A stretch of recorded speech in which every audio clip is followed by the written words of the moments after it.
জিপিএসটা আমাকে কোথায় নিয়ে যাচ্ছে? সোজা 3 ঘন্টা চলতে থাকুন, আপনি আপনার গন্তব্যে পৌঁছে যাবেন। আরে এই আধ ঘন্টা আগেই তো জিপিএস বললো 3 ঘন্টা, এখন আবার বলছে 3 ঘন্টা।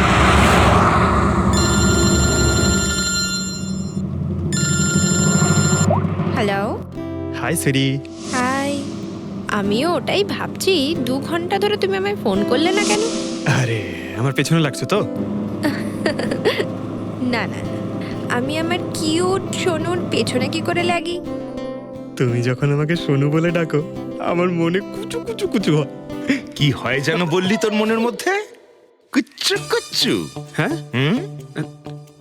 আরে স্যার এ হলো আমার ইনফর্মার, এর থেকে ইম্পর্টেন্ট ইনফরমেশন নিচ্ছি। তোর ইনফর্মার? আমি একটু দেখি। ও স্নেহাল। পঙ্কজ, এ তোর কোন ইনফর্মার রে, যার নাম আমি আগে কোনোদিন শুনিনি? আরে স্যার ছাড়ুন না, আমি না একে ম্যাট্রিমোনিয়াল সাইটে পেয়েছিলাম, ভালো বন্ধুত্ব হয়ে গেছে আমাদের মধ্যে। হ্যালো। হ্যাঁ, আরে না না ওই ফ্রেডি স্যার বলছিলেন যে কিছু না স্যার, পঙ্কজের একটা ইম্পর্টেন্ট ফোন এসেছে। পঙ্কজের ইম্পর্টেন্ট ফোন এসেছে, তা তুমি ওখানে কি করছো? এদিকে এসো। যে ইম্পর্টেন্ট কাজটা দিয়েছিলাম তার কি হলো? 1 মিনিট স্যার। হ্যালো। হ্যাঁ বেবি সরি, একটা কাজ করছিলাম। আচ্ছা তুমি কি তোমার হোটেলে পৌঁছে গেছো? হোটেল? এখনো আমি পুনেই পৌঁছতে পারিনি আর তুমি হোটেলের কথা বলছো? কি? তুমি তো কোন সকালে বেরিয়েছো? সেটাই তো, দেখো না এই জিপিএস আমায় কোথায় পৌঁছে দিয়েছে। আমি একটা কাঁচা রাস্তা দিয়ে যাচ্ছি। আরে কাঁচা রাস্তা দিয়ে কেন যাচ্ছ? সোজা হাইওয়ে দিয়ে যাও না। আরে আমি হাইওয়ে দিয়েই যাচ্ছিলাম, জিপিএস দেখালো ওখানে নাকি ট্রাফিক জ্যাম আছে, তাই ভাবলাম শর্টকাট নিয়ে নি, ফেসে গেলাম আমি। আচ্ছা তুমি একটা কাজ করো, রাস্তা যদি কাউকে দেখতে পাও তাকে রাস্তাটা জিজ্ঞেস করে নাও। হ্যাঁ আমি কাউকে জিজ্ঞেস করছি, হ্যাঁ তুমি একটু হোল্ড করো। ওকে।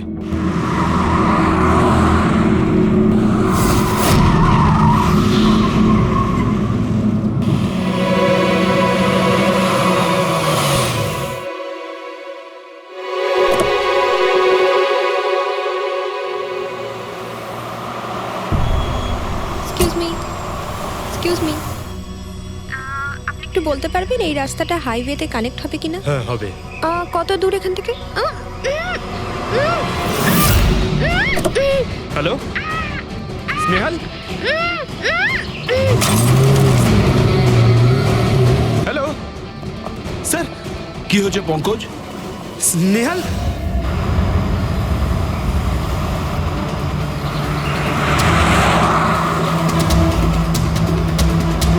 স্যার, এটা স্নেহালের গাড়ি স্যার।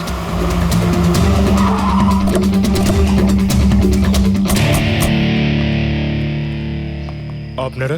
সিআইডি। স্যার, স্যার আমি ইন্সপেক্টর মহেশ, সামনে থানাতেই আমার পোস্টিং রয়েছে। কিছু জানা গেছে? তেমন কিছু জানতে পারিনি স্যার, কিন্তু গাড়ির সামনে থেকে এই ভাঙা মোবাইলটা পড়েছিল, পেয়েছি স্যার।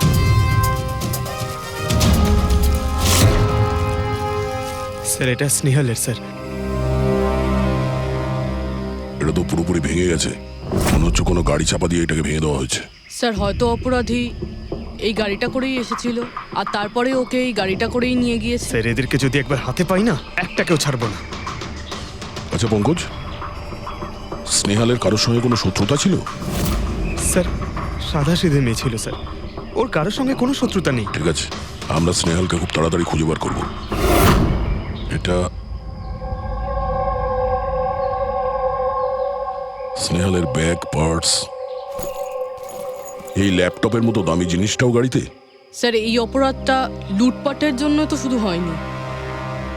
আমি একটা কথা কিছুতেই বুঝতে পারছি না, এই স্নেহাল পুনা যাচ্ছিল তো এই রাস্তায় কেন এলো? মানে এই রাস্তা তো পুনায় যায় না। জিপিএস এর জন্য স্যার, জিপিএস দেখে ওই রাস্তায় এসেছে। জিপিএস ভুল রাস্তায় নিয়ে এসছে, এটা কি করে সম্ভব?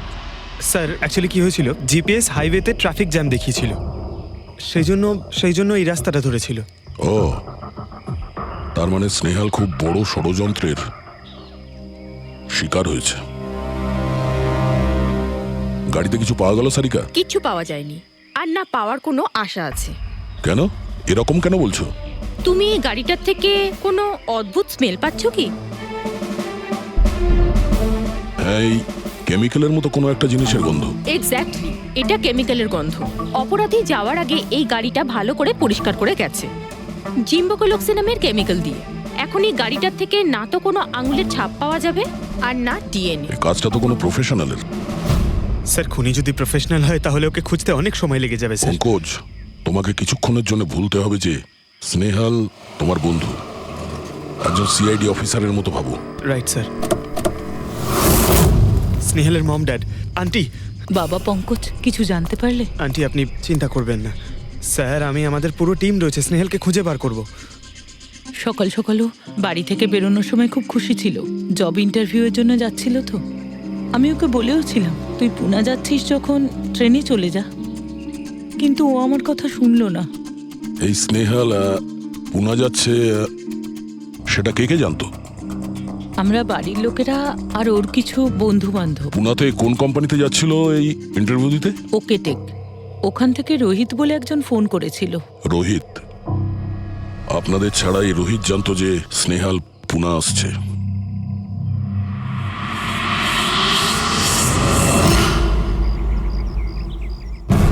এই ইনফরমেশনটা পেয়ে গেলে স্যার আমরা অনেকটা এগিয়ে যাব। হ্যালো স্যার, আমি হলাম রোহিত, এই কোম্পানির এইচআর ম্যানেজার।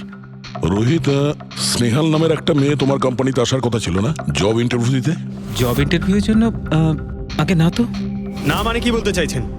এই ইমেলটা আপনাদের কোম্পানি থেকে পাঠিয়েছিল তো? এটা তো আমাদের কোম্পানির ইমেল অ্যাড্রেসই নয়, কেউ নকল ইমেল থেকে হয়তো এনাকে বোকা বানিয়েছে। আচ্ছা, এরকম না তো যে এখন তুমি আমাদের বোকা বানাচ্ছ?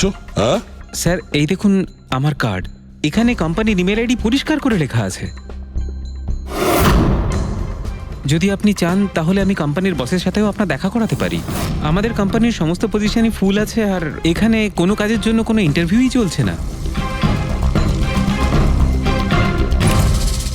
স্যার, তার মানে এই ইমেলটাও ওই অপরাধীরাই পাঠিয়েছে। অনেক বড় প্ল্যানিং করেছিল কেউ। সে যেই হোক, স্নেহালের সম্পর্কে অনেক কিছু জানে। পঙ্কজ, একটু ঠান্ডা মাথায় ভেবে তারপরে বলো, স্নেহালের সঙ্গে কারোর কি কোনো শত্রুতা ছিল? না স্যার। আরে একটু ভেবে চিন্তে বলো, হয়তো কখনো বলেছিল কারোর সঙ্গে ঝগড়া হয়েছিল। হ্যাঁ, মনে করো।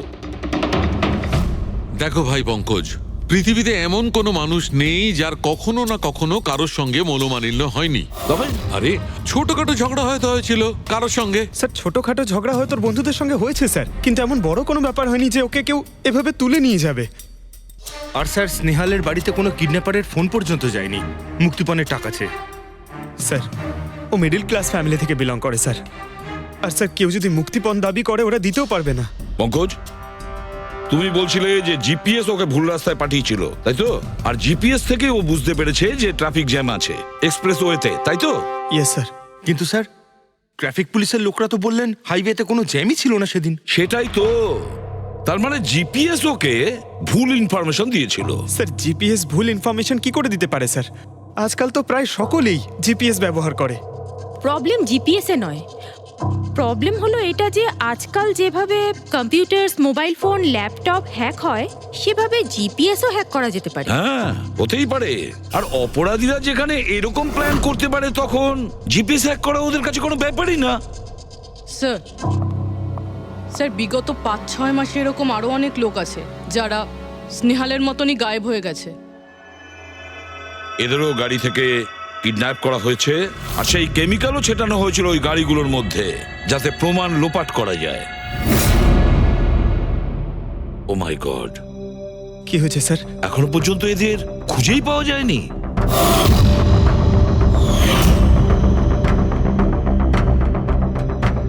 পঙ্কজ, এভাবে ভয় পাবে না, বুঝেছ?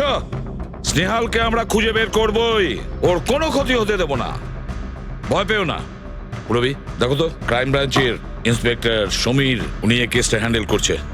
স্যার এই নিখোঁজ ব্যক্তিগুলো সব একই রকম ভাবে নিখোঁজ হয়েছে। প্রথমে ওনাদের চাকরি কিংবা ফ্রি গিফটের লোভ দেখিয়ে ডাকা হয়েছে, তারপরে জিপিএস হ্যাক করে গাড়িতে তুলে নিয়ে যাওয়া হয়েছে, তারপর কেমিক্যাল ঢালা হয়েছে যাতে প্রমাণ সব নিশ্চিহ্ন হয়ে যায়। সমীর, সেসব আমরা জেনেই গেছি। যদি নতুন তথ্য কিছু পাওয়া গিয়ে থাকে বা নতুন কিছু যেটা দিয়ে আমরা অপরাধীর কাছে পৌঁছতে পারি। স্যার গত মাসে এরকম নতুন কিছু একটা পেয়েছিলাম। স্যার দাঁড়ান, এখানেই দাঁড়ান স্যার।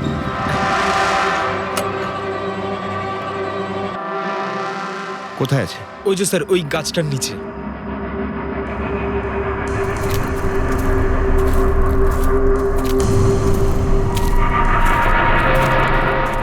কি হলো, চলো। না স্যার, আপনি যান। আরে ঘাবড়াচ্ছ কেন? আমি আছি তো তোমার সঙ্গে, এসো। না স্যার, আমার ভয় লাগে ভীষণ। আচ্ছা, জায়গাটা কোথায়? ওই যে স্যার, ওইখানে গাছটার নিচে। দাও, আমাকে দাও।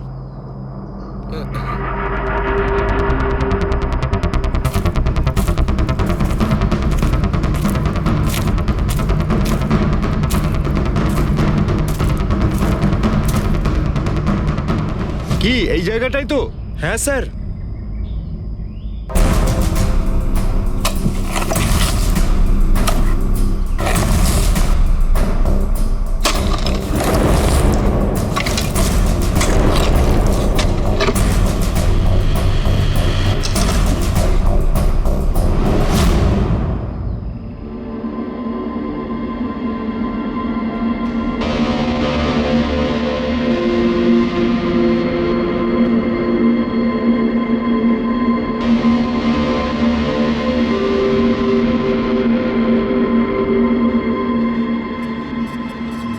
নিখোঁজ লোকেদের মধ্যে একজনকে অ্যাসিড ঢেলে পুরো পুড়িয়ে দেওয়া হয়েছিল।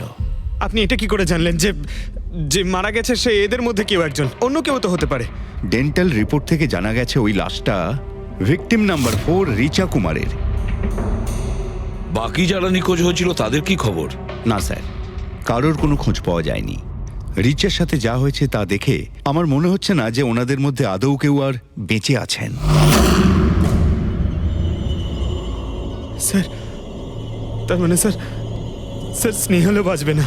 স্নেহালকেও মেরে ফেলবে স্যার। পঙ্কজ, দেখ, নিয়ে যাও ওকে বাইরে। পঙ্কজ, স্যার হতে পারে এটা কোনো সিরিয়াল কিলারের কাজ, হয়তো।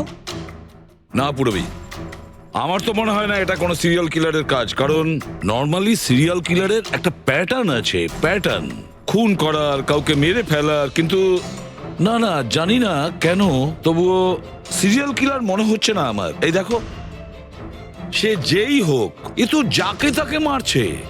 সে কোনো মেয়ে বা মহিলা হোক বা কোনো পুরুষই হোক। এই দেখো, এরা হলো সবাই স্টুডেন্ট, বয়সটাও এদের কাছে কোনো ব্যাপার না। এটা নিশ্চয়ই অন্য কোনো ব্যাপার। এই দেখো, এই নাতাশা বেচারি তো, আরে নাতাশার সঙ্গে যখন দুর্ঘটনা ঘটে তখন ওর সঙ্গে ওর বয়ফ্রেন্ডও ছিল, কুলদীপ নাম ওর। হ্যাঁ স্যার, আমি ওনাকে 3 বার জিজ্ঞাসাবাদ করেছি, তারপরে কিন্তু বিশেষ কিছু আমি জানতে পারিনি। কুলদীপ স্যার, এটা আমার ভুল। আমার সেদিন নাতাশাকে একা গাড়িতে ছেড়ে যাওয়া উচিত হয়নি। সবকিছু শুরু থেকে বলো, সব কথা ডিটেলে। স্যার, নাতাশা এমআইবি কোম্পানিতে রিসেপশনিস্টের জব করত। তখনই একদিন হঠাৎ করে কোনো বড় কোম্পানি থেকে ভালো জবের অফার এসেছিল। Sir 1 minute.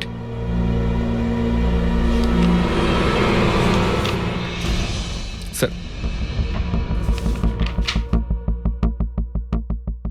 আগের চাকরিতে নাতাশার স্যালারি কত ছিল? স্যার 20,000 টাকা। আর এই চাকরিতে 1 লক্ষ টাকা স্যালারি দেওয়া হচ্ছে। তোমার খুব অদ্ভুত মনে হয়নি যে হঠাৎ কেউ এত বড় চাকরি কেন দেবে? স্যার অদ্ভুত তো লেগেছিল স্যার, কিন্তু আমরা তখন ভেবেছিলাম যে এটাই হয়তো ভাগ্যের খেলা। আর আমি আমার গাড়ি নিয়ে নাতাশাকে ইন্টারভিউতে পৌঁছে দিতে চলে গেলাম। এ কোন পথে চলেছি আমরা দুজনে একসাথে গাড়িতে। আরে থামো থামো কুলদীপ, আমি তোমাকে কতবার বলেছি বলো তো, তুমি গান গেও না। আসলে তুমি বড্ড বেসুরে গাও। ওরে বাবা, আমি গান গাইছি না, আমি এটা জিজ্ঞেস করছি যে আমরা এটা কোথায় এলাম। এই রাস্তা তো আগে কোনোদিন দেখিনি আমি। তুমি শুধু জিপিএস ফলো করো, নিজের বুদ্ধি খাটাতে যেও না। আরে বাবা, মনে হচ্ছে আমরা ভুল রাস্তায় ঢুকে পড়েছি। এক কাজ করি, আমি বরং ইউটার্ন নিই, আর যে রাস্তা চিনি সেই রাস্তা দিয়েই যাই। ওকে। আরে ও মাই গড, আবার কি হলো? মনে হচ্ছে পাংচার হয়ে গেছে।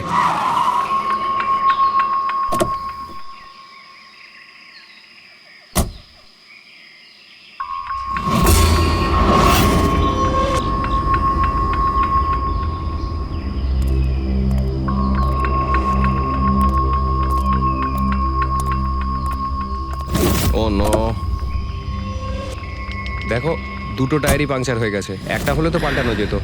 তাহলে এবার কি করব? এখানে ট্যাক্সি, অটো কিছুই তো পাওয়া যাবে না। দাদা দাদা দাদা, এক মিনিট। এখানে আশেপাশে কত মেকানিক পাওয়া যাবে? হ্যাঁ আছে তো, 2 কিলোমিটার সামনেই আছে। কি হয়েছে, পাঞ্চার হয়ে গেছে নাকি? হ্যাঁ দাদা, আমাকে একটু ছেড়ে দেবেন? ছেড়ে দিতে পারি, কিন্তু 50 টাকা আরে লাগবে। 100 টাকা নিয়ে নেবেন, চলুন। আরে কুলদীপ, তুমি আমাকে এখানে একা রেখে যাচ্ছ? আমি যাবো আর আসবো, ঠিক আছে? আমার তোমার সাথে আসাই উচিত হয়নি। লাভ ইউ সোনা। 10 মিনিট তুমি ভেতরে বসো, বাইরে বেরোবে না, আমি যাবো আর আসবো। চলো চলো। ও আমাকে বলেও ছিল যে আমি ওকে যেন একলা ছেড়ে না যাই। যদি আমি ওর কথাটা শুনতাম গো। তারপর তুমি মেকানিককে নিয়ে ওখানে পৌঁছলে, আর ওখানে নাতাশা ছিল না? না স্যার। স্যার, ওই বাইকের লোকটা এদের সঙ্গে মিলে আছে। হতে পারে। তুমি ওই বাইকওয়ালাকে দেখেছো? কিছু মনে আছে? না স্যার, ও তো হেলমেট পরেছিল। আচ্ছা, ওই বাইকের নাম্বার মনে আছে? না স্যার, সেই সময় আমার নাতাশাকে ইন্টারভিউ পৌঁছে দেবার তাড়া ছিল, তাই খেয়াল করিনি। আচ্ছা, এই নাতাশা কোনো ডায়েরি টায়েরি কিছু লিখতো? আমি বলতে চাইছি যে সারাদিন কি করেছে, কিংবা মিটিং শিডিউলস। ডায়েরি তো নেই, কিন্তু হ্যাঁ ল্যাপটপ আছে, যাতে ও নিজের জরুরি বিষয়গুলো লিখে রাখতো। দেখান। একটু খোলো এটাকে।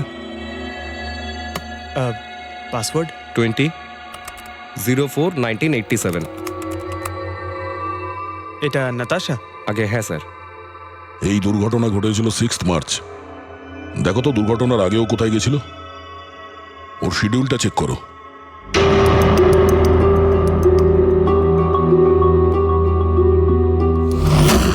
স্যার 3 মার্চ ও জেডি ল্যাব গিয়েছিল ব্লাড টেস্ট করাতে। হ্যাঁ তো? স্যার 1 সপ্তাহ আগে স্নেহালও ওখানে গিয়েছিল জেডি ল্যাবে। কি বোরিং ফিল্ম দেখালে তুমি আমাকে, জানো মাথা ধরে গেল। হ্যাঁ, ফিল্মটা একদম বোরিং ছিল না। আরে কি বোরিং ফিল্ম ছিল। আমার খুব খিদে পেয়েছে, চলো ওখানে কি কিছু খেয়ে নি। না, আমি খেতে পারবো না, তুমি খেয়ে নাও। আমাকে এখন 12 আওয়ার্স ফাস্টিং করতে হবে, আমার কাল ব্লাড টেস্ট আছে। Blood test? তোমার কি হয়েছে? Relax, it's just a blood test, normal routine checkup. আরে বাবা, তুমি তো ভয় দেখিয়ে দিয়েছিলে আমায়। আচ্ছা, ব্লাড টেস্টে ভয় পেয়ে গেলে, আর যদি আমার কিছু হয়ে যায় তখন কি করবে? তখন অন্য কেউ চলে আসবে। কি? অন্য কেউ? হ্যাঁ, অন্য কেউ? তুমি বলার সাহস হলো কি করে? আমাকে মেরো না তুমি, এখানে আমার একটা সম্মান আছে। I love you, I love you, I love you. আরে তোমার কিছু হতেই দেব না। স্যার, হ্যাঁ। যা সন্দেহ করেছিলাম তাই হলো। সব ভিকটিমই গায়েব হয়ে যাওয়ার ঠিক আগে ব্লাড টেস্ট করিয়েছিল ওই জেডি ল্যাব থেকে। জেডি ল্যাব থেকে? ঠিক আছে, একটা সূত্র তো পাওয়া গেল। আর স্যার, যাদের বাছা হয়েছিল তাদের কাছে একটা বিশেষ ইমেল এসেছিল টেস্টের কয়েকদিন আগে। কিরকম ইমেল? স্যার, ওই ইমেলে এটা লেখা ছিল যে ওরা পুরো টেস্টটাই 500 টাকায় করতে পারবে। স্যার, এরকম ইমেল তো স্নেহালের কাছেও এসেছিল। হ্যাঁ, 500 টাকায় তো আজকাল একটা টেস্ট করানো সম্ভব নয়। বস একটু দেখি কি কি আছে। হ্যাঁ, দেখো একবার।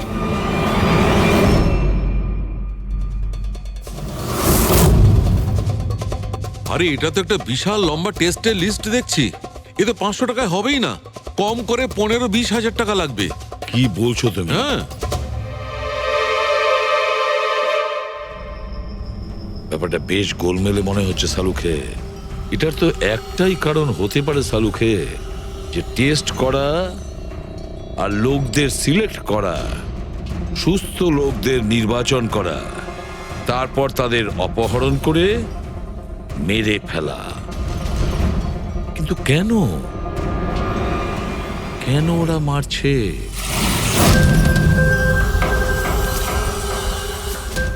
স্যার, আপনাদের নিশ্চয়ই কোনো ভুল হচ্ছে। 500 টাকাতে এতগুলো রিপোর্ট করা সম্ভবই নয়। এটা তো আমরাও বলছি। এতগুলো টেস্ট 500 টাকা কি করে হয়? এই ল্যাব এত দয়ালু কি করে হয়ে গেল যে এত কম টাকায় এতগুলো টেস্ট করছে? স্যার, আমরা এরকম কোনো মেল পাঠাইনি। আচ্ছা, ওসব ছাড়ো। ঠিকঠাক বলবে নাকি আরো কিছু পদ্ধতি অবলম্বন করতে হবে আমাদের? 1 মিনিট স্যার, আপনি এভাবে মিথ্যে অভিযোগ দিয়ে আমাদের ভয় দেখাতে পারেন না। আপনি যাদের নাম বলছেন তারা তো আমাদের ল্যাবে আসেইনি। এই দেখুন, এটা হলো আমরা আমাদের জানি যে রেকর্ডস। ওরা এখানে আসেনি। ওদের বাড়ির লোক বলেছে যে এই ল্যাব থেকে হোম টেকনিশিয়ান গিয়েছিল ওদের বাড়িতে ব্লাড স্যাম্পল নেওয়ার জন্য। ডাকো সবাইকে। এই লিস্টটা দেখে বলুন, আপনাদের মধ্যে কে এদের বাড়িতে গিয়েছিল ব্লাড স্যাম্পল নিতে?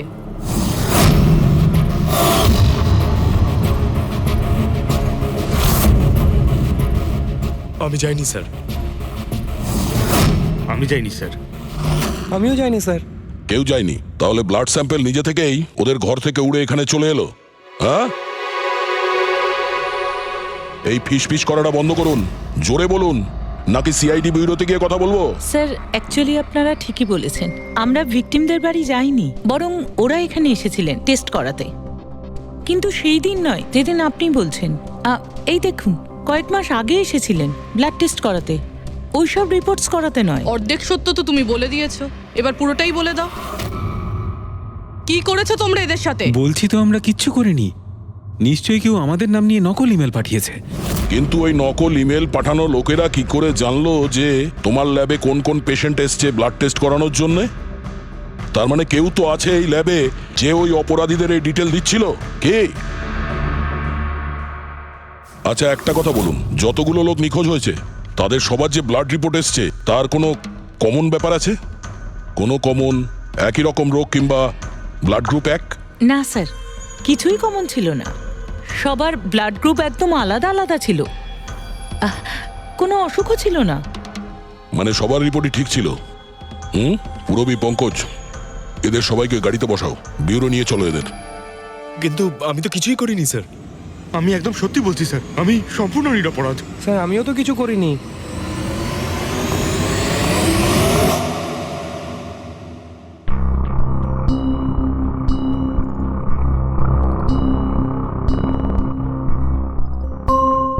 না স্যার, এদের মধ্যে কেউই তো সেদিন আমাদের বাড়িতে ব্লাড নিতে আসেনি।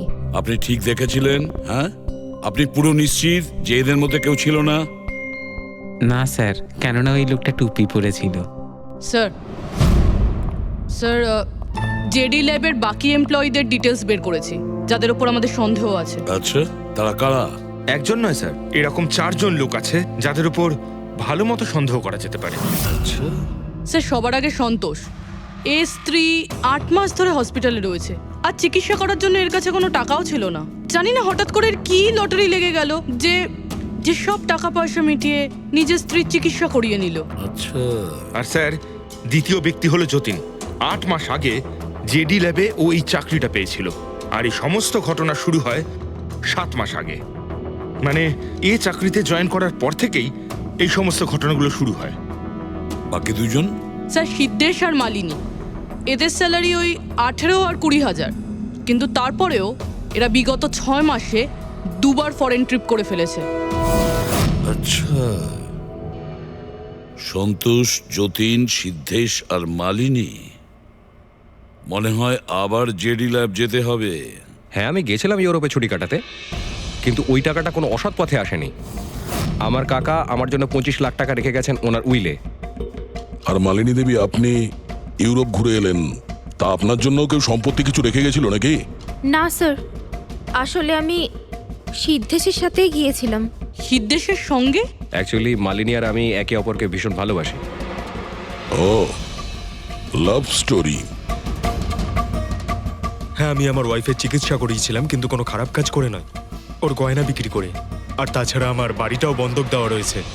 যদি আপনারা পেপারস দেখতে চান তাহলে সেটাও দেখাতে পারি আমি।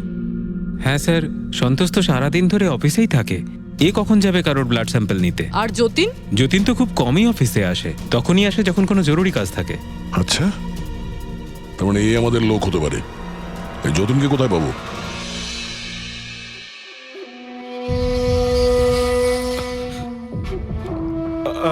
আমি কথা দিচ্ছি স্যার, কাউকে কিচ্ছু বলবো না, আমি কিচ্ছু বলবো না কাউকে। এই শপথ বাক্য সিনেমাতেই ভালো লাগে, বুঝেছো?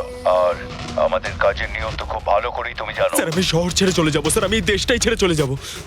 ওরা আমাকে কোনোদিনও খুঁজে পাবে না sir. Sir please sir. Jatin, নিজের আর আমাদের সময় একদম নষ্ট করো না। যার যখন চোখ বন্ধ করার সময় আসবে তাকে তো চোখ বন্ধ করতেই হবে, বুঝেছো?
যতীন, স্যার ধোঁয়া বেরোচ্ছে স্যার। স্যার স্যার ভেতরে কিছু পুড়ছে স্যার। যতীন,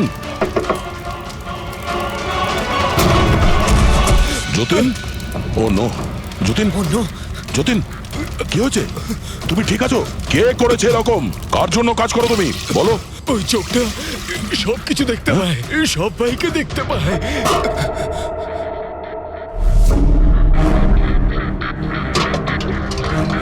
কি? যতীন, যতীন, যতীন, ও ওই চোখটা সবকিছু দেখতে পায়।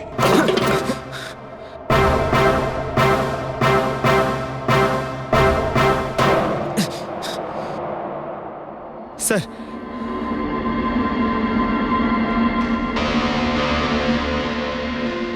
স্যার হয়তো হার্ড ডিস্ক থেকে কিছু জানা যেতে পারে। বস, মেক্রি ডেনথোনিং নামের বিষের জন্য এ মারা গেছে। মেক্রিডেন্থোনিন? আরে এটা তো সেই বিষটা না যেটা কারো শরীরে প্রবেশ করার মাত্র 5 মিনিটের মধ্যে লোকটা মারা যায়। হ্যাঁ স্যার, খুবই মারাত্মক বিষ।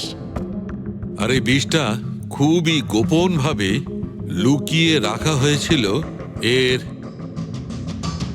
এই আংটিটার মধ্যে। বস, এইটাতে, এই আংটিতে লুকিয়ে রাখা হয়েছিল। এই দেখো,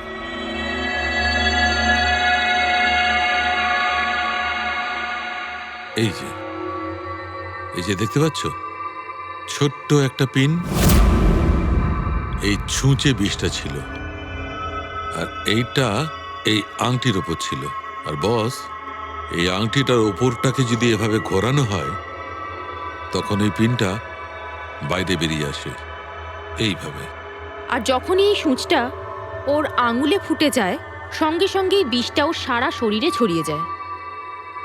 কিন্তু স্যার, যতীন নিজেকে শেষ করতে যাবে কেন? ঠিক, যতীনের ধরা পড়ার ভয় ছিল। একটা কথা তো স্পষ্ট যে যতীন নিজের বসকে, মানে যার হয়ে ও কাজ করত, তাকে খুব ভয় পেত। এত ভয় পেত যে যখন ও জানতে পারে আমরা ওকে ধরতে যাচ্ছি, তখন ও সুইসাইড করলো, যাতে ওর সাহায্যে আমরা ওর বসের কাছে পৌঁছতে না পারি। বুঝলে, এই কেসটা শুধু কিডন্যাপিং আর সিরিয়াল কিলিং এর নয়, এটা অনেক বড় চক্রান্ত, খুব বিপজ্জনক বড় একটা চক্রান্ত। এর পেছনে একটা কোনো বড় গ্যাং ইনভলভ, খুব বড় গ্যাং। সেই গ্যাং যার সিম্বল হলো চোখ। স্যার, হ্যাঁ স্যার ল্যাপটপে কিছুই পেলাম না। সব ফাইল নিজে নিজেই ডিলিট হয়ে গিয়েছে অটো ডিলিটেশনের জন্য। আর হার্ড ডিস্ক? স্যার হার্ড ডিস্কও ড্যামেজ হয়ে গেছিল, কিন্তু একটা লিস্ট আমরা রিকভার করেছি। হ্যাঁ স্যার।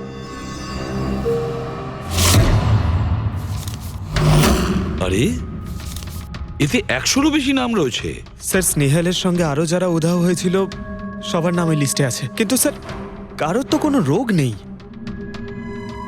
নিশ্চয়ই এই লিস্ট যতীন ওই জেডি ল্যাব থেকে চুরি করে ওর বসকে দিয়ে দিয়েছে।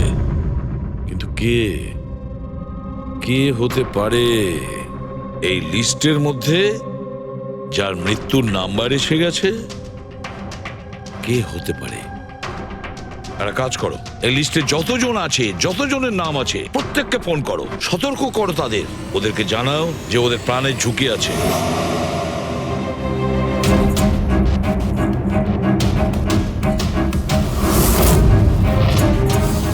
কি? আরে না, আমি আর কি মারছি না। আমি সত্যি সিআইডি থেকে বলছি। আপনার প্রাণ সংশয় আছে, সেই জন্যই বলছি। যতক্ষণ আমরা না বলবো, আপনি প্লিজ বাড়ি থেকে বাইরে বেরোবেন না। কি চাকরির ইন্টারভিউ? যেও না আলিশা। কিন্তু আমি তো এক্ষুনি বেরোবো। না, বাড়ি থেকে তুমি বেরিও না। Alisha, Alisha, hello hello hello Alisha. কি হয়েছে হ্যালো? ফেডরিক, কি হয়েছে? স্যার, আলিশা নামের একটি মেয়ের চাকরির জন্য একটা ইন্টারভিউ কল এসেছিল। এখন ওর ফোনটা বন্ধ পাচ্ছি স্যার।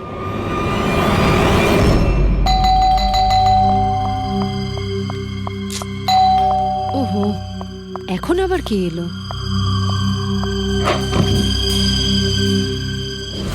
আলিশা, হ্যাঁ, আপনারা? সিআইডি। ও মাই গড, মানে আমি যে মডেলিং এর অফারটা পেয়েছি সেটা ভুয়ো? ওই লোকগুলো আমাকে কিডন্যাপ করতে চায়? হ্যাঁ, কিন্তু এখন আর ঘাবড়ানোর কোনো প্রয়োজন নেই। আলিশা এখন ইন্টারভিউর জন্য যাবেও, আর ওর কিছু হবেও না। না স্যার, আমি ইন্টারভিউ দিতে যাব না স্যার, আমার খুব ভয় করছে। তুমি যাবে না, অন্য কেউ যাবে, আলিশা সেজে।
Excuse me, Yes. অ্যাকচুয়ালি আমি রাস্তা হারিয়ে ফেলেছি।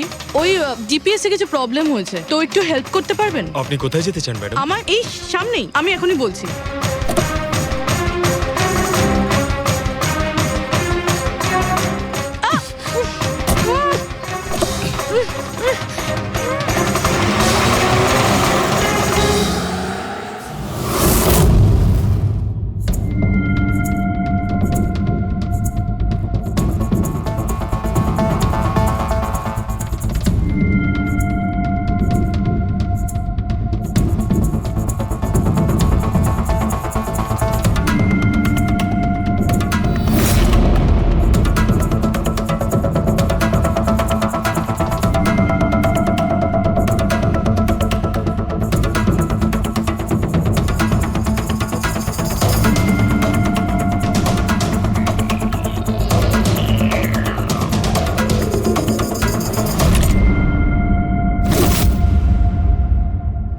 এসব কি করেছিস তুই?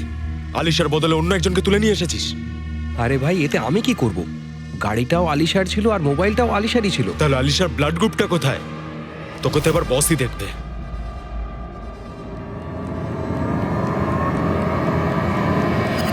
হ্যালো বিউটিফুল, হ্যালো বিউটিফুল, আমাকে খুঁজছিলে নাকি? নাও, এসে গেছি আমি তোমার কাছে। হ্যাঁ, চলো। ছাড়, ছাড় আমাকে।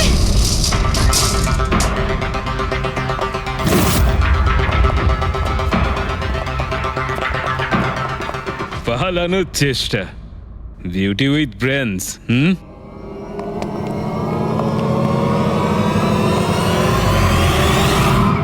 কি হলো? তোমরা কি মাছি দাঁড়াচ্ছিলে নাকি? ভাগ্যিস আমি সময় মতো এসে গেছিলাম। তল্লাশি নাও এর ভালো করে।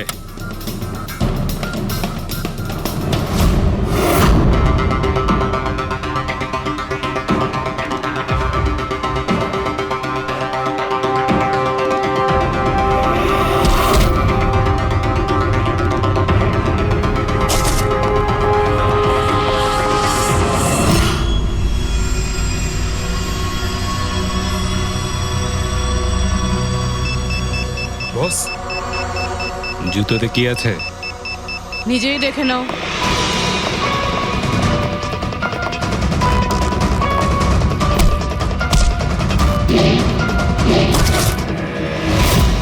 পা থেকে খোলো।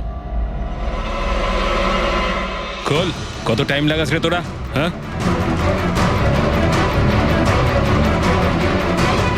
এই কি হয়েছে ভাই? Tracking device.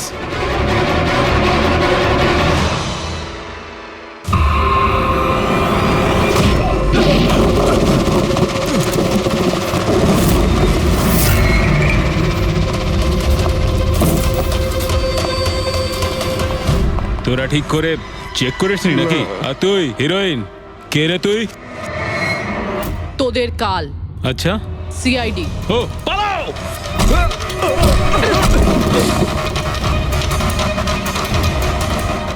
পুরবি, স্যার স্যার ওইদিকে পালিয়েছে।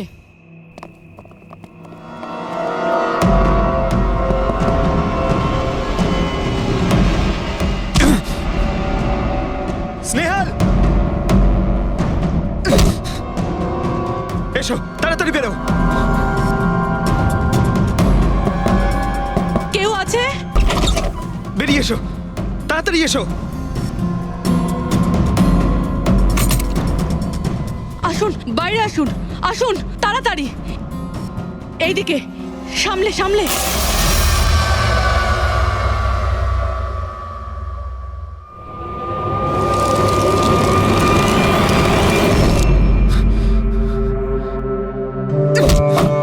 স্নেহাল, পঙ্কজ, তুমি ঠিক আছো তো?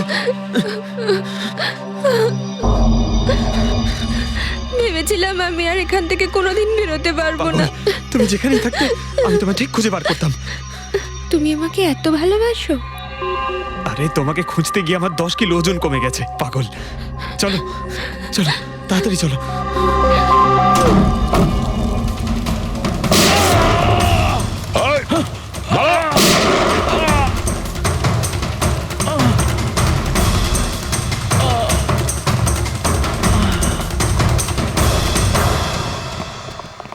এত সহজে তোকে মরতে দেবো না।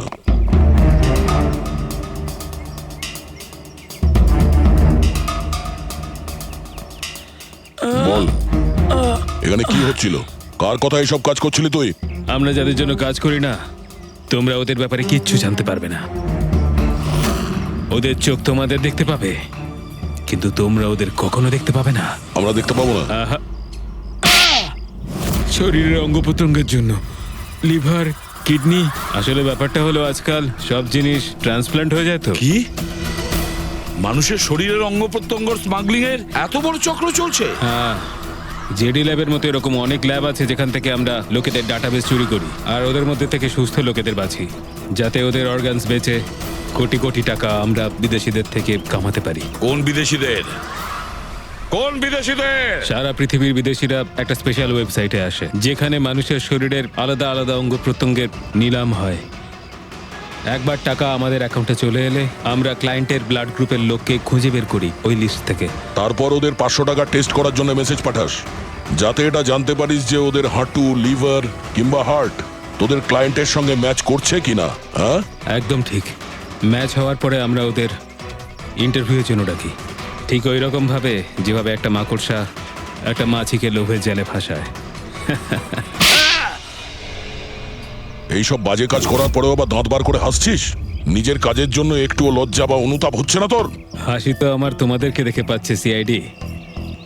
আমাকে ধরে তোমাদের কি মনে হচ্ছে তোমরা বিরাট বড় তীর মেরে দিয়েছো? আমাদের মতো কোনো অর্গান গ্যাংকে ধরা মানে হলো ঠিক যেন সমুদ্র থেকে এক মগ জল তোলা। আচ্ছা, আগে এটা বল, আগে বল তোর বাবাকে। মারো আমাকে, আমিও এটাই চাই যে তুমি আমাকে মেরে ফেলো, কেননা আমি জ্যান্ত ধরা পড়েছি জানতে পারলে না? আমার বস, আমার বন্ধু, আমার পরিবার, আমার বাড়ির লোকজন সবাইকে মেরে ফেলবে। কে তোদের বস আর কে কে শামিল আছে তোদের এই চক্রে? এর উত্তর আপনি আমার মুখ থেকে কোনোদিন শুনতে পাবেন না এসিপি স্যার।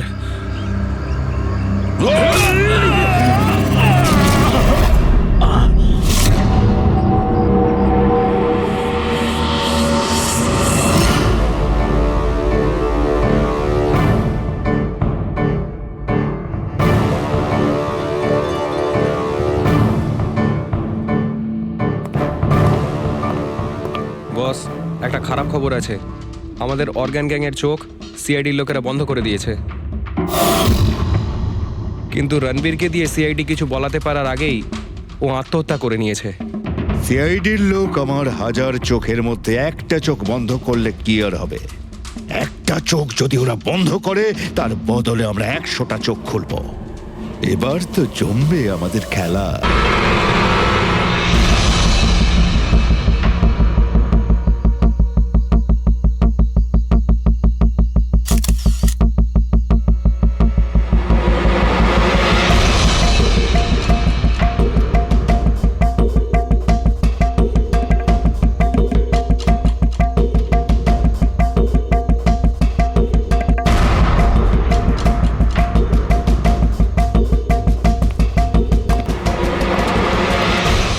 জানা কিছু পেয়েছেন? না স্যার, এমনিতেই তো জানা যায় যে কিভাবে আগুন লেগেছে, কিন্তু এখানে তো বোঝাই যাচ্ছে না যে আগুন লাগার কারণটা কি। আচ্ছা, দেখো অ্যাম্বুলেন্স কত দূর এলো। ঠিক আছে স্যার।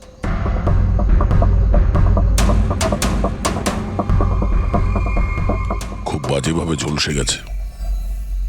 অদ্ভুত ব্যাপার, জানতেই পারা যাচ্ছে না যে আগুনটা কি করে লাগলো।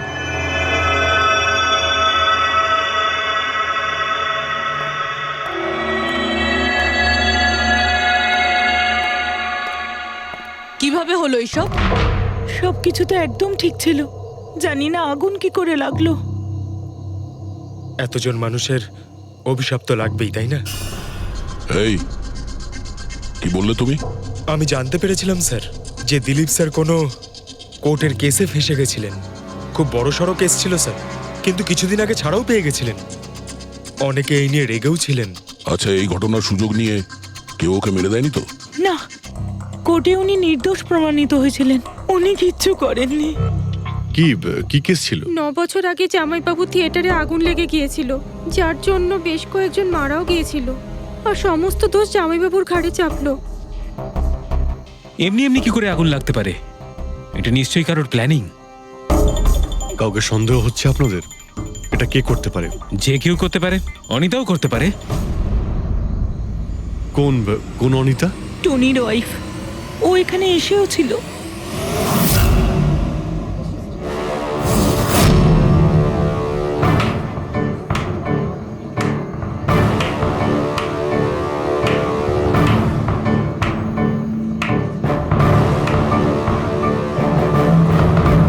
অনিতা, অন্য লোকের ঘর ভেঙে দিয়ে নিজের পরিবারের সঙ্গে এখানে ফুর্তি করা হচ্ছে। ভেরি গুড, ভেরি গুড, বাহ। কিন্তু একটা কথা মনে রেখো, ওই লোকগুলোর মতো তোমরাও ছটফট করে মরবে। সিকিউরিটি, এই চুপ, একদম চেঁচাবি না। বের করো একে বাইরে, বের করো। চলুন ম্যাম, বাইরে চলুন। আউট। মনে হচ্ছে তোদের কি পরিণতি হবে তা নিয়ে কোনো মাথা ব্যথা নেই। তোদের খারাপ সময় শুরু হয়ে গেছে, মনে রাখিস। তুই আমার টনির সাথে যা করেছিস না, মনে রাখিস এরপরে তুই আর বেশি দিন বাঁচবি না, শুনেছিস? তুই এই নিয়ে যাবে কে? তুই আর বাঁচবি না, নরকে যাবি তুই। আর তাকিয়ে দেখছো কি? নিয়ে যাবে কে? তোকে নরক যন্ত্রণা ভোগ করতে হবে, ছটফট করে মরবি তুই, মনে রাখিস। আরে যা।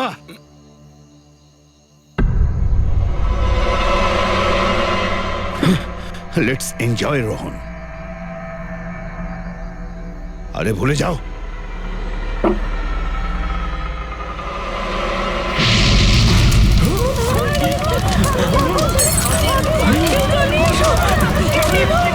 দিলীপ আর রোহনকে যে কেসে ফাঁসানো হয়েছিল, সেই কেসেই কোর্ট টনিকে শাস্তি দিয়েছিল। আচ্ছা, কে কে জানতো যে আপনারা এখানে রেস্টুরেন্টে আসবেন? জানি না স্যার। আচ্ছা, দিলীপ বাবু আসার আগে এই চেয়ারের আশেপাশে কাউকে দেখেছিলেন? কোনো অচেনা কাউকে? না স্যার, কাউকেই দেখিনি স্যার।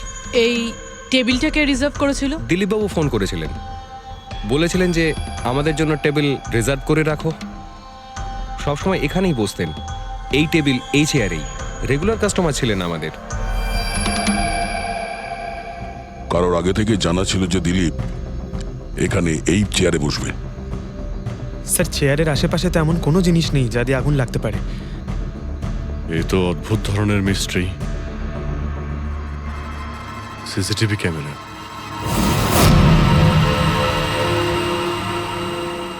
এর ফুটেজ থেকে জানতে পারা যাবে কি হয়েছিল এখানে। ও মাই গড, এসব কিভাবে হলো? কে করতে পারে এসব? ওই করেছে যে দিলীপকে খুন করেছে প্রমাণ লোপাটের জন্য। আর যে কেউ কিভাবে এই মনিটর রুমে চলে এলো? তোমার সিকিউরিটি কোথায়? স্যার, এই রুমে সিকিউরিটির কোনো প্রয়োজনই হয় না। এর আগে এরকম কখনোই হয়নি স্যার। স্যার, স্যার আমার মনে হয় না সিসিটিভি ফুটেজ ডিলিট করার মতো সময়ের কাছে ছিল। ও শুধু ভাঙচুর করেছে, যদি আমরা কোনো এক্সপার্টকে ডাকি স্যার, তাহলে সে হয়তো হার্ড ডিস্ক থেকে রিকভার করতে পারবে।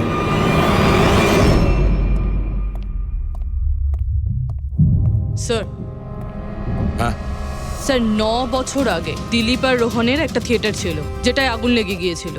এক্সিট এন্ট্রির দরজা বন্ধ থাকার কারণে 12 জন লোক আগুনে পুড়ে মারা যায়। ভিকটিমদের ফ্যামিলি যখন কেস করে তখন ইনভেস্টিগেশনে জানা যায় যে সেই সময় একজন গার্ড ছিল। হ্যাঁ, টনি। হ্যাঁ স্যার। স্যার কোর্টে এটা প্রমাণ হয়ে গিয়েছিল যে টনি অনেক মদ খেয়েছিল আর মদের নেশা সে এতটাই চুর ছিল যে ইমার্জেন্সি এক্সিটের দরজাও খুলতে পারেনি। হ্যাঁ, কিন্তু এই টনির স্ত্রী অনিতা এটা মানতে রাজিই নয় যে ভুলটা টনি করেছিল। স্যার শুধু উনিই নন, অনেক আর্টিকেল এবং নিউজ পেপারও কিন্তু কোর্টের সিদ্ধান্তের ব্যাপারে কথা বলেছিল। যখন এই ঘটনাটা ঘটেছিল তখন দিলীপ আর রোহনের বিরুদ্ধে সলিড এভিডেন্স ছিল, কিন্তু তারপর কেস চলতে থাকলো। 9 বছর হয়ে গেল। কিছু প্রত্যক্ষদর্শী বয়ান বদলে দিল আর কিছু লোক বাইরে চলে গিয়েছিল।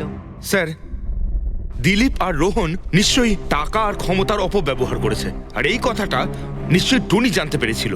ওই হয়তো পাঠিয়েছে অনিতাকে দিলীপকে মারার জন্য। কিন্তু ফেডরিক, যখন অনিতা ওখানে ছিলই না, তাহলে আগুন লাগালো কি করে? না না, সিকিউরিটির লোকেরা তো ওকে বাইরে বের করছিল ওই রেস্টুরেন্ট থেকে।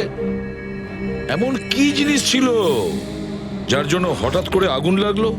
স্যার হয়তো ডক্টর সালুংখে আমাদের কোনো হেল্প করতে পারে। না হলে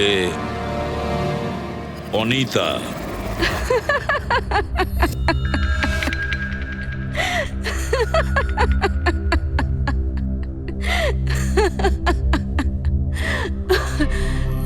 আপনারা তো অবাক হচ্ছেন কেন? আমার হাসি দেখে নাকি দিলীপের মৃত্যুর জন্য? দিলীপের মারা যাওয়াতে এত আনন্দ কিসের? আচ্ছা, আমি খুশি হব না তো আর কে হবে বলুন তো? কালকে রাত্রে রেস্টুরেন্টের থেকে বেরোনোর পর তুমি কোথায় গিয়েছিলে? জেলে আমার স্বামীর সঙ্গে দেখা করতে। ওয়ার্ডেনের কাছে সমস্ত রেকর্ড আছে, আপনারা চাইলে চেক করতে পারেন। সেটা তো আমরা করবই। আর এইটাও যে তুমি ওই আগুনটা লাগালে কিভাবে? কোনো কালো জাদু করেছিলে তুমি? দিলীপের গায়ে হঠাৎ করে আগুন লাগলো কি করে? কালো জাদু জানলে অবশ্যই প্রয়োগ করতাম, কিন্তু আমি খুব খুশি হয়েছি। দিলীপও ঠিক সেইভাবেই ছটপট করে মরেছে যেভাবে 9 বছর আগে ওই নিরীহ লোকগুলো মারা গেছিল, যেটা শাস্তি এখন আমার স্বামী টনি ভুগছে। তুমি এইটা কিভাবে বলতে পারো যে টনির কোনো ভুল ছিল না? তুমি তো ওখানে ছিলেই না। আমি ওখানে ছিলাম না, কিন্তু টনি এখানে ছিল। সেদিন ওর শরীর খারাপ ছিল। ওর মালিকদের মানে রোহন আর দিলীপকে বলে তাড়াতাড়ি বাড়ি চলে আসে আগুন লাগার অনেক আগেই। ভুল ওদের দুজনের ছিল। ওরাই পুরনো দরজা ঠিক করায়নি, যার জন্য ওখানে আগুনে পুড়ে অনেক লোক মারা গেছিল। আমার স্বামীর নয়, ওদের দুজনের দোষ ছিল। তাতে তোমার নিশ্চয়ই খুব রাগ হয়েছিল, ওদেরকে মেরে ফেলারও ইচ্ছে হয়েছিল। 12 জন মারা গেছিল ওখানে। আমার থেকে অনেক বেশি রাগ ওদের পরিবারের লোকেদের হয়েছিল, কিন্তু এখন হয়তো ওরা খুব খুশি দিলীপের মৃত্যুর খবর শুনে। খুব খুশি হয়েছে। ওরা আরো বেশি আনন্দ পাবে যেদিন রোহন পুড়ে মরবে।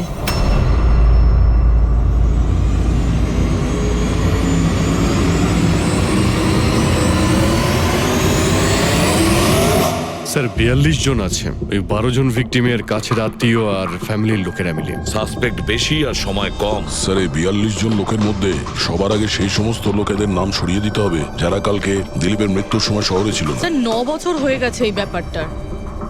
হয়তো অনেক মানুষ দেশ ছেড়েও চলে গিয়েছে, আর কিছু লোক হয়তো এই পৃথিবীতেই আর নেই। তারপরেও খোঁজ তো নিতে হবে। দেখো কজন শহরে ছিল যখন দিলীপের মৃত্যু হয়।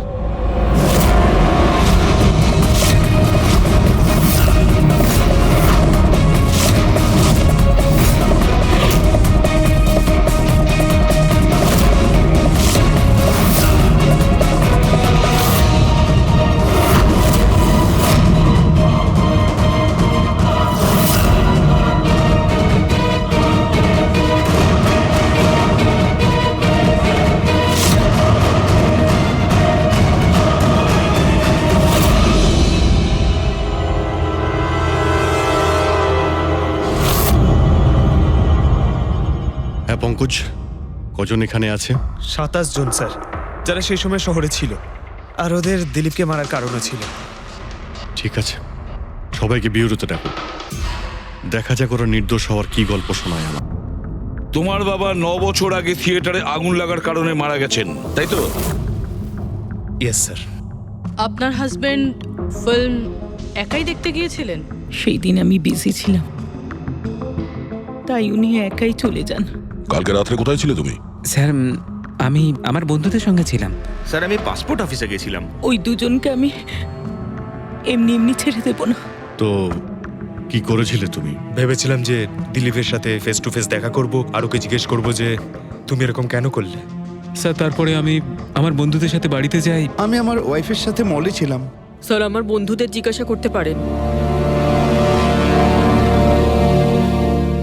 স্যার যদি ওর সাথে আমার দেখা হতো তাহলে ও রেস্টুরেন্টে বেঁচে ফিরতো না। দিলীপ ওর কর্মের শাস্তি পেয়ে গেছে। আমি রেস্টুরেন্ট থেকে জানতে পারলাম যখন যে দিলীপের সাথে কি হয়েছে, তখন মনে শান্তি পেলাম স্যার। আর বাকি থাকলো রোহন, ও তার কর্মের শাস্তি নিশ্চয়ই পাবে। এবার এই 27টা নামের মধ্যে তাদের নামগুলো রেখে দাও যারা ঘুরিয়ে ফিরিয়ে উত্তর দিচ্ছিল, আর যারা নিজেদের উত্তর অনেক আগে থেকেই তৈরি করে রেখেছিল।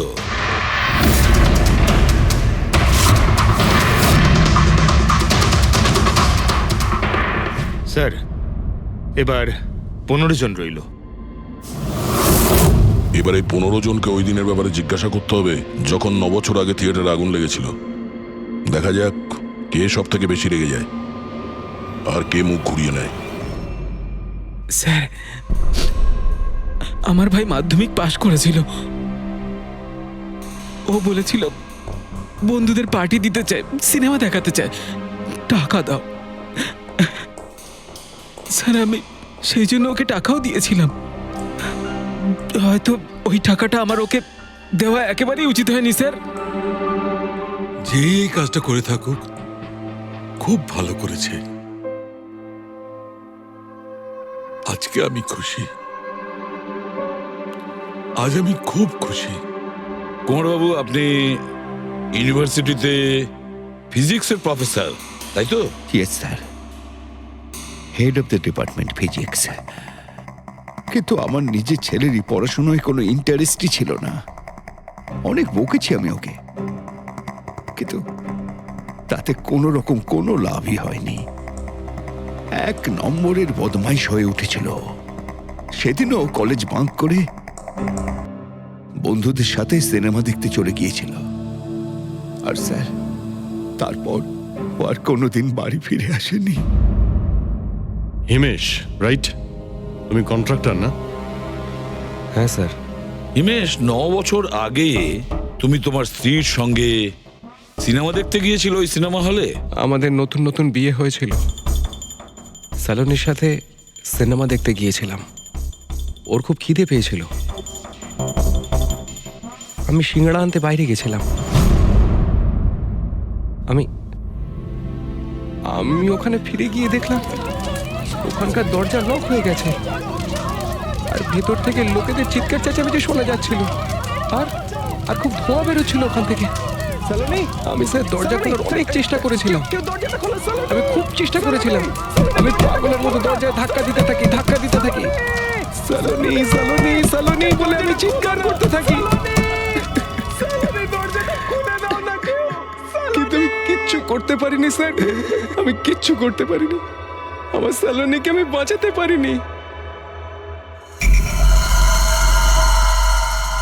ওখানে তো একটা গার্ডও ছিল না, টনি? ও কি দরজা খোলেনি? ছিল না স্যার। ওখানে কোনো গার্ড, মানে আর কাউকে দেখেছিলে তুমি? কেউ ছিল না স্যার, কেউ ছিল না। আমি 9 বছর আগে কোর্টে যে কথা বলেছি আজও তাই বলছি। যখন সিনেমা হলে আগুন লেগেছিল তখন টনি ওখানে ছিল না স্যার।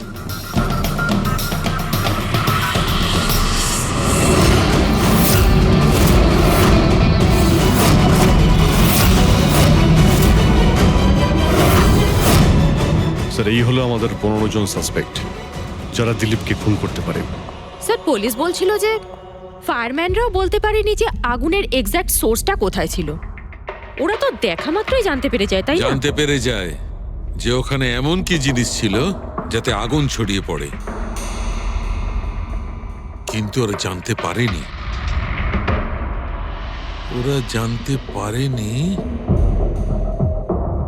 ওরা এই জন্য জানতে পারেনি কারণ ওই জিনিসটার না ছিল কোনো গন্ধ, না ছিল রং। Exactly sir. যদি এটা লিকুইড হতো না তাহলে দিলীপ নিশ্চয়ই বুঝতে পারতো ওই চেয়ারটায় বসা মাত্রই। আর পাউডার থাকলে আমরা টেস্ট করে পেয়ে যেতাম। তার মানে এটা তো গ্যাস। তার মানে হচ্ছে এটা ছিল গ্যাস। গ্যাস? এই জন্য ওই ফায়ারম্যান জানতে পারেনি যে কিসের জন্য আগুন লেগেছিল। ইনফ্লেমেবল গ্যাস বস, যার শুধু একটা স্পার্কের দরকার হয় জ্বলে উঠবার জন্য। কিন্তু একটা কথা বুঝতে পারছি না, দিলীপ যে চেয়ারে বসেছিল সে চেয়ারে গ্যাস আসলো কোথা থেকে? চেয়ার থেকেই। কি? চেয়ার থেকে? সেটা এইভাবে বস, যে চেয়ারে দিলীপ বসেছিল তার নিচের অংশে কেউ ওই ইনফ্লেমেবল গ্যাসকে স্প্রে করেছিল।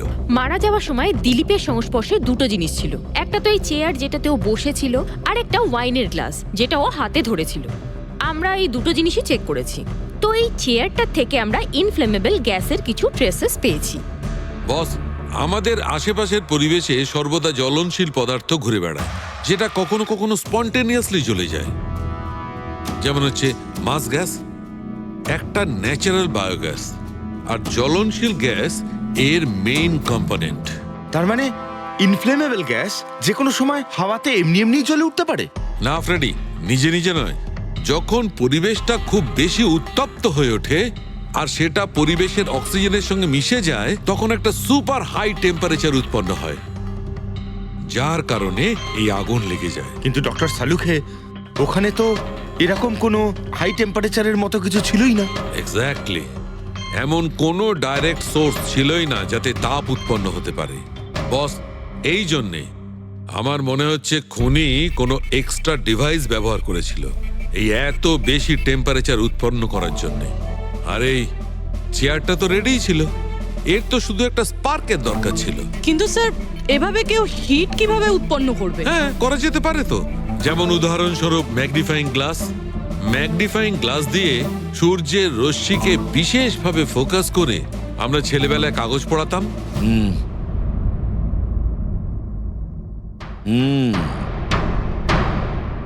মনে হচ্ছে ওই রেস্টুরেন্টে আবার যেতে হবে, খোঁজ নিতে হবে কিসের থেকে আগুনটা লেগেছিল।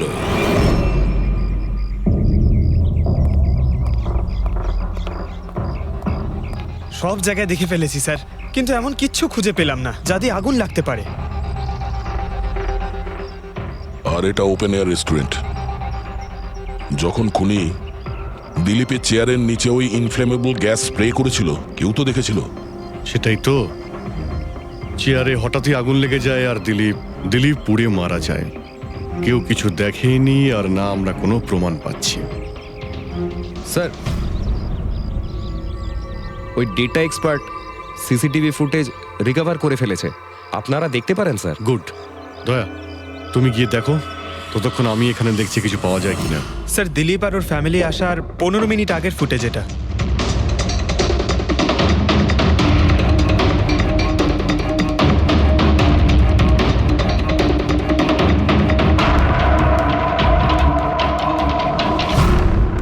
এ চেয়ার চেঞ্জ করছে।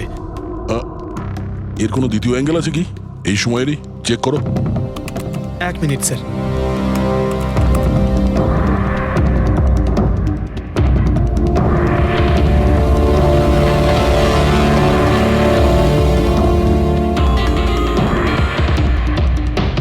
ও চেয়ারটার সঙ্গে কি করছে?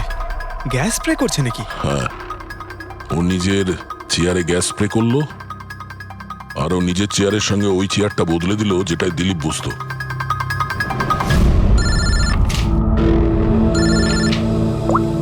হ্যাঁ দয়া। আচ্ছা,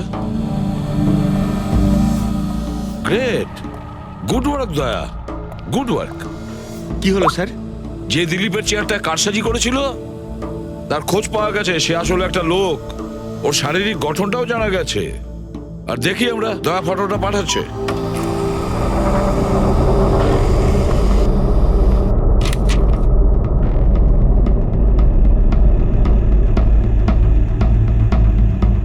খুনি এই বাকি লোকগুলোর মধ্যেই কেউ একজন, এদেরই মধ্যে কেউ। আর এবার এর পরের শিকার রোহান।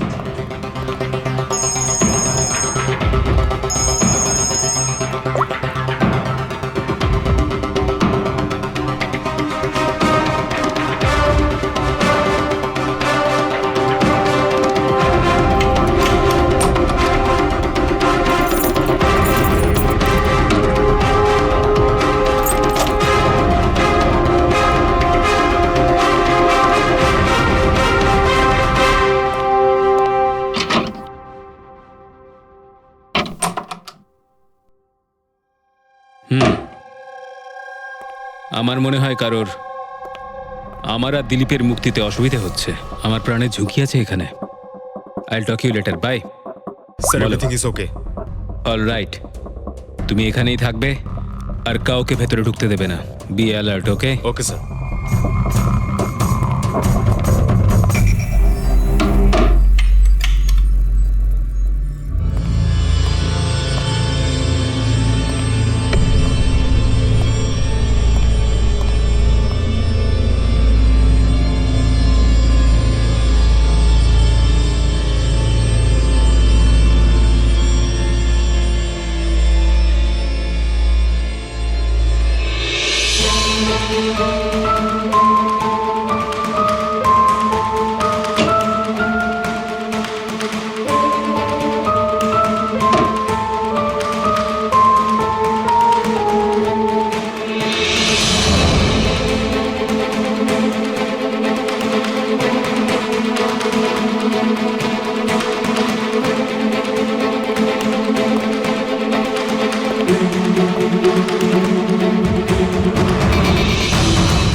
বাঁচাও, বাঁচাও,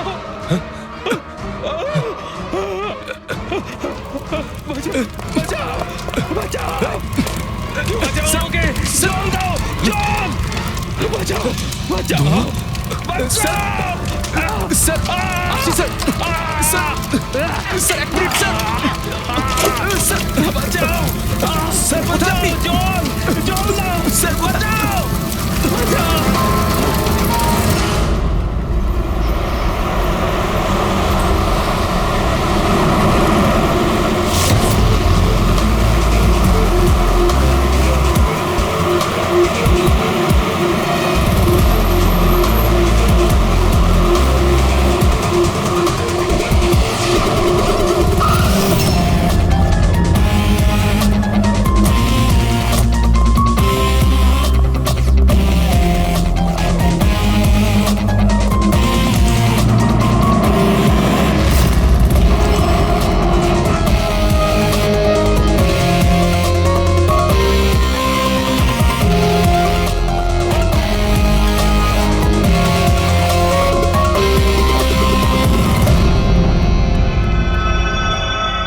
My God!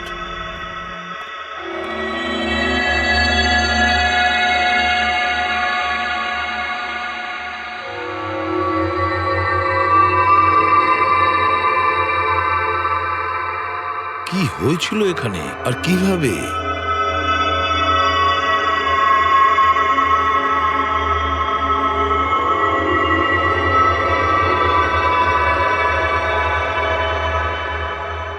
এখানে আর অন্য কোনো জিনিসের স্মেল পাওয়া যাচ্ছে না, শুধু এই পোড়া লাশটার দুর্গন্ধ ছাড়া। মানে স্যার এই মার্ডারটাও ইনফ্লেমেবল গ্যাস দিয়েই করা হয়েছে হয়তো। এসব হলো কিভাবে? হ্যাঁ স্যার, আসলে আমি রোহন স্যারের বডিগার্ড। আচ্ছা, তাহলে আপনারা কোথায় ছিলেন যখন এসব হলো? স্যার, রোহন স্যার আমাকে বাইরে পাহারা দিতে বলেছিলেন। তার কিছুক্ষণ পরেই আমি ওনার চিৎকার শুনতে পেয়ে ওনার রুমের দিকে দৌড়ে আসি আর দেখি দরজার চারদিক থেকে ধোঁয়া বেরোচ্ছিল। আমি অন্য চাবি দিয়ে দরজা খুলে ভিতরে যাওয়ার পর দেখলাম যে স্যার ততক্ষণে রোহন স্যার পুড়ে গেছেন। আপনারাও কেউ কিছু জানেন না? অদ্ভুত ব্যাপার, রুমের মধ্যে কোনো সূত্র পাচ্ছি না, শর্ট সার্কিট হয়নি, পর্দাটা ভেতর থেকে বন্ধ, এই উইন্ডোজটা পার্মানেন্টলি ক্লোজড, কেউ বাইরে থেকে ভেতরেও আসতে পারবে না, আর বাইরে থেকে ভেতরে কোনো ভিউও নেই, কেউ দেখতেও পাবে না। তাহলে লোকটা মরলো কিভাবে? এটার থেকে আগুন লেগেছে বস।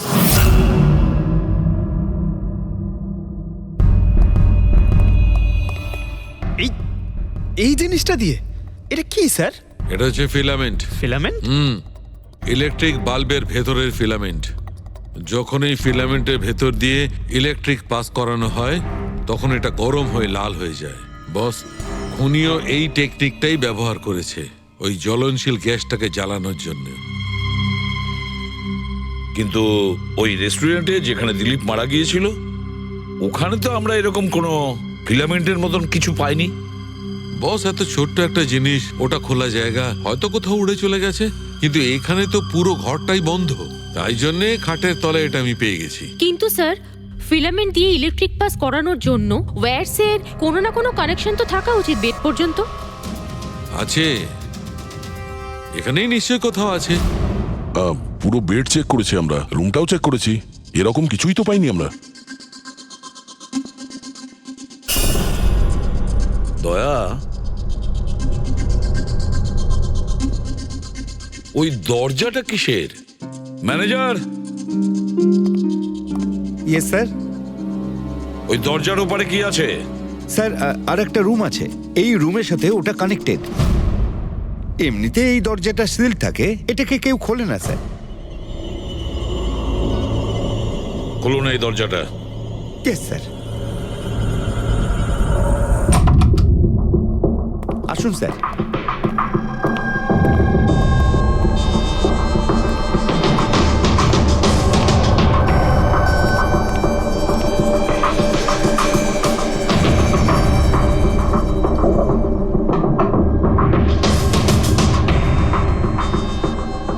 আচ্ছা ম্যানেজার বাবু, কার রুম এটা? কে থাকে এই রুমটাতে? কোনো একজন গেস্ট স্যার, ডিটেলস চেক করতে হবে। দেখুন। Okay sir.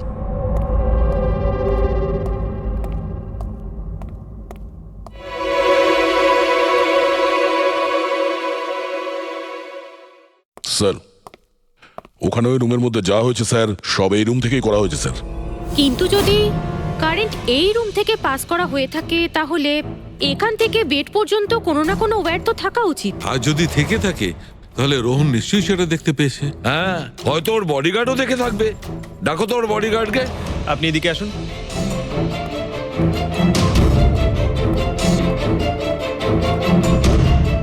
একটা কথা বলো, যখন তুমি রোহনের ঘরে এসেছিল তখন কোনো তার দেখেছিলে এখানে এই দরজা থেকে ওই রুম পর্যন্ত? কোনো কিছু? না স্যার, রোহন স্যার এই রুমে ঢোকার আগে আমি এই রুমটাকে খুব ভালো করে চেক করেছিলাম, কিন্তু তার বা সেরকম কিছু আমার চোখে পড়েনি। ঠিক আছে, যাও তুমি।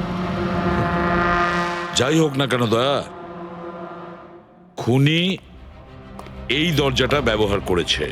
এই দরজা দিয়ে রোহনের রুমে আসে আর রোহনের বেডে ইনফ্লেমেবল গ্যাস স্প্রে করে, আর যে কোনো ভাবেই হোক ফিলামেন্টে কারেন্ট দিয়ে দেয়, তাতে ফিলামেন্ট গরম হয়ে যায় আর ইনফ্লেমেবল গ্যাসে আগুন ধরে যায়, আর তাতে রোহনের মৃত্যু হয়। বস, একটা কথা কিন্তু ঠিক, খুনি যেই হোক না কেন তার ইলেকট্রিক আর কেমিক্যাল সম্পর্কে খুব ভালো জ্ঞান আছে। প্রফেসর কুমার, ফিজিক্সের প্রফেসর কুমার, ওর থেকে আর কে বেশি জানতে পারে এই ব্যাপারে? দয়া, স্যার, ওই প্রফেসর কুমারের সঙ্গে দেখা করো। স্যার। দয়া, আমিও যাব তোমার সঙ্গে।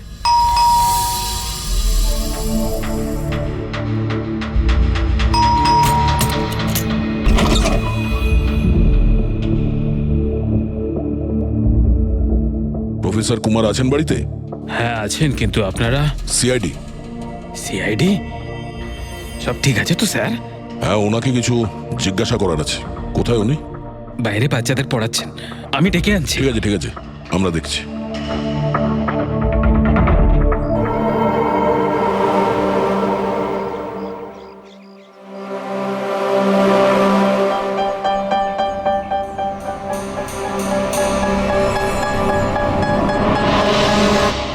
মিস্টার কুমার, আপনার কাছে আমাদের কিছু জিজ্ঞাসাবাদ আছে।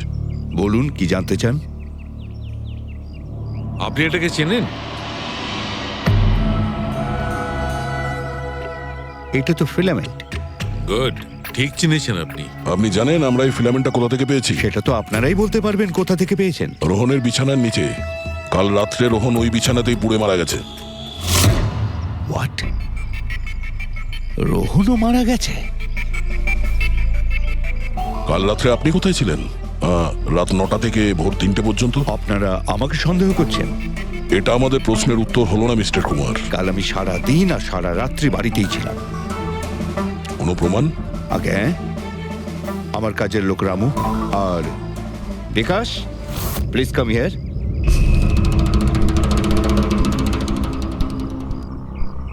Yes sir. এনাদের বলো যে কাল কোথায় ছিলাম। স্যার আমাদের সবার এক্সট্রা ক্লাস নিচ্ছিলেন এই বাড়িতেই।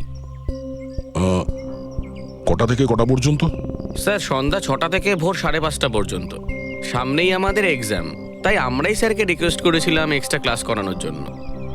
ঠিক আছে স্যার, তুমি যাও বাবা।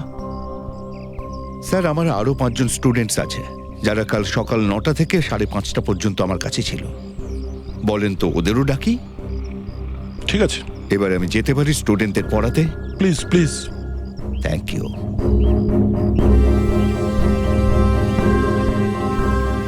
হ্যাঁ, তাহলে আমি যেটা বলছিলাম যে শোল্ডারিং ওয়্যার ছাড়াও আমরা মাদারবোর্ড ফিক্সড করতে পারি with the help of adhesive conductor.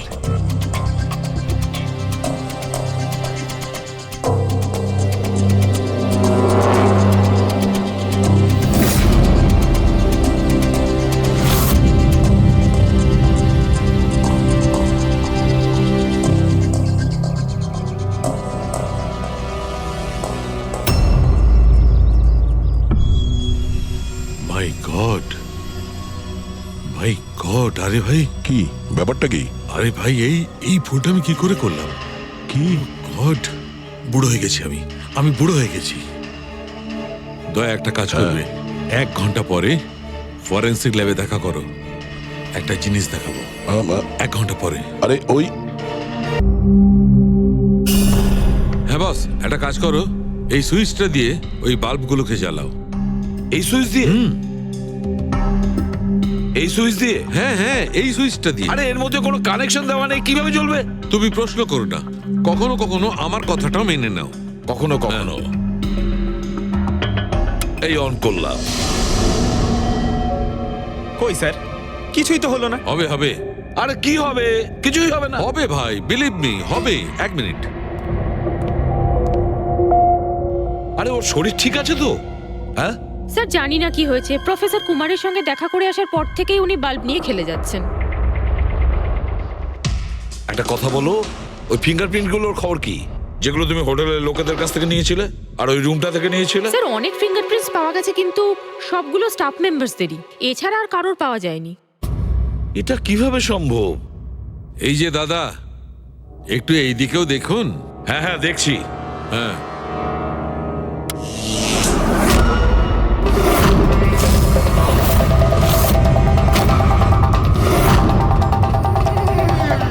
আরে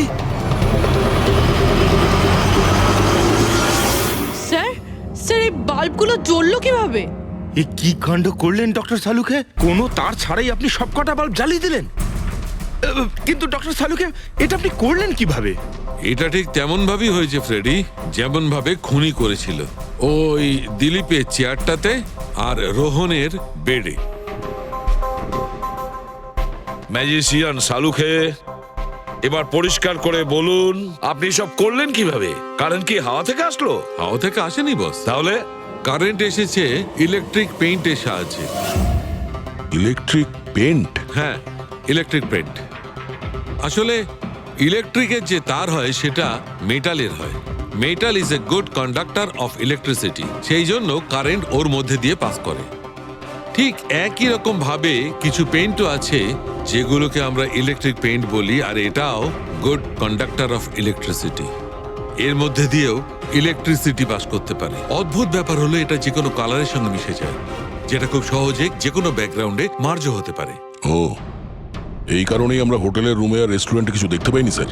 এক্স্যাক্টলি দয়া। খুনি আসলে হোটেলের রুমের আর রেস্টুরেন্টের ফ্লোরের দুটোর কালার এই কালারের সঙ্গে ম্যাচ করেছে, এই জন্য আমরা দেখতে পাইনি।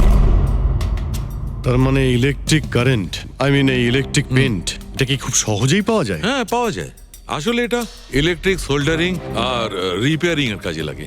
আর এটা সবচেয়ে বড় বিশেষত্ব হলো যে এটা সাধারণত খালি চোখে এটা দেখা যায় না, শুধুমাত্র ইনফ্রারেড লাইটেই এটা দেখা যায়। আমি দেখাচ্ছি।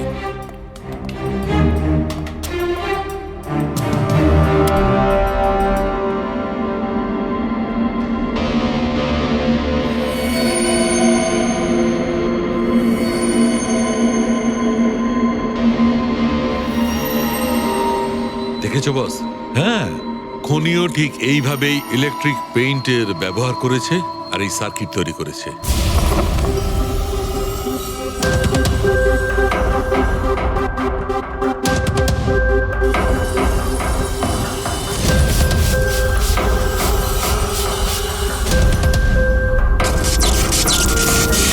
একটা কথা তো নিশ্চিত, এ যেই হোক না কেন তার এ সমস্ত ব্যাপারে খুব ভালো জ্ঞান আছে। কিন্তু স্যার, এদের মধ্যে খুনিকে ওই প্রফেসরের সঙ্গে তো কথা বলে নিয়েছি স্যার, ও তো না। এই বংশী, এই লোকটা তো একজন ক্লার্ক, কিন্তু আমার মনে হয় না যে একজন ক্লার্কের সায়েন্সের ব্যাপারে এত জ্ঞান থাকতে পারে। স্যার, এদের মধ্যে সব থেকে বেশি শিক্ষিত তো ওই প্রফেসর কি মনে হচ্ছে? এটা এমন কেউ হতে পারে যেটা প্রফেসরের মতো ইন্টেলিজেন্ট নয়, অথচ এই ব্যাপারে অনেক কিছুই জানে।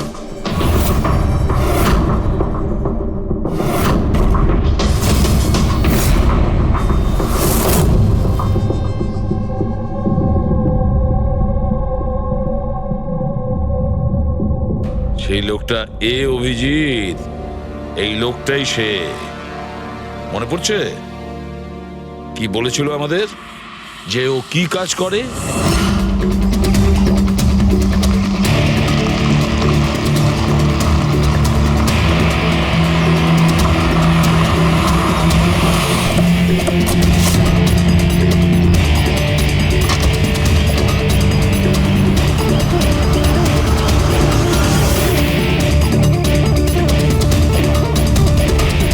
যাওয়া যাক শ্বশুর বাড়ি।